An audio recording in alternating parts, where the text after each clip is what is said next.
Hey guys, here, picked this up today. Thought I'd make a quick video about it. I went to another estate sale. I love these estate sales. I find all kinds of goodies. Found a couple of things. Found this old radio and an old black and white RCA TV. They said it worked. I haven't tried it yet. We'll do another video of this. It's a 60s RCA. So, yeah, another video for that. Right now, I'm just going to do on this one for now, the Westinghouse AM clock radio. I did plug it up earlier. It does work, but I'm not going to really do a demonstration right now because, you know, we don't want no copyright stuff. But I can tell you that it does work. However, it does need repair, and it's got what we talked about before. It's got that silver mica disease where he starts playing real good, and then it starts crackling and popping, then it goes off the station, and you have to keep fooling with the tuner dial and tapping on the radio, and it'll come back sometimes in real loud, or it'll screech and squeal, and then it goes back off, and that's a classic symptom of silver mica. What's cool about this, it's got the glow-in-the-dark hands. I'm curious. Look quickly before I pull the back off. Let's see if this thing really glows. Let's give it a little bit of light here. Let's turn off this light. Let's see if those glow in the dark. You ready, guys? I don't know if this is going to pick it up or not.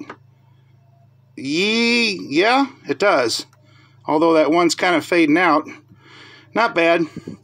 There they glow. Alright, let's get some light back on the subject here.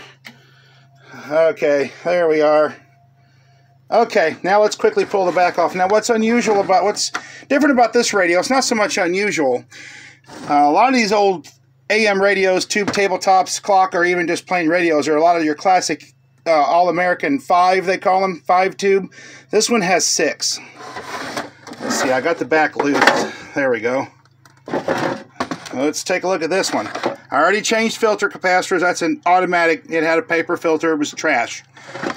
So the radio was working fine. After that, I did have to replace a resistor. There was a resistor over here that was way out of tolerance. So I did replace a resistor. So far, I've replaced the filter capacitors, and yeah, the radio is brought back to life, like I said, but when it gets warmed up, especially once it's been on for a little while and starts warming up, yeah, it starts that crackling, popping, the stations fade in and out, and it'll start screeching, and you tap on the radio, it'll come back real good, and sometimes it'll completely kill it when you do that. So that's these cans. I think I tapped on this one especially. Maybe this one too, but I think it was more that one. That silver mica capacitor, it's in the bottom of those.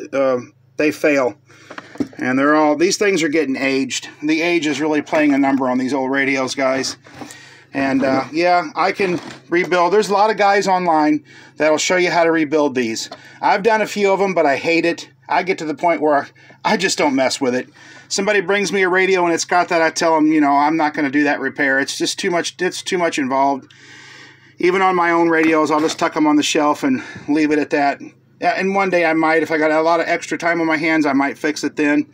But otherwise, yeah, it's a real chore.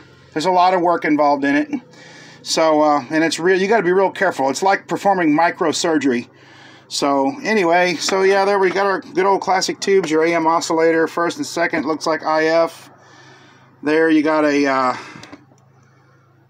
yeah. Then you got your rectifier tube, your audio amplifier, your audio output there, and your preamp tube, your 12AV6, 50C5, 35W4.